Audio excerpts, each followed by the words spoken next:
ricordiamo, la butto così, poi se volete, l'11 novembre sarà un teatro a Tricesimo, Teatro Garzoni, mi hanno invitato, sarà un'emozione perché da solo, teatro di livello, vedremo se volete venire.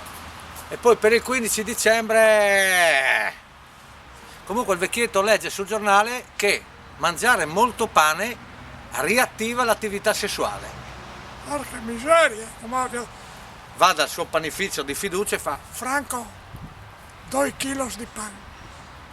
sì, ma Pieri, 2 kg di pane mi sembra esagerato. Tu vivi di besotto, c'è sempre un cornetto, no? Sì, dopo sì, se tu ti oli stampanti diventa duro. 15 chilos.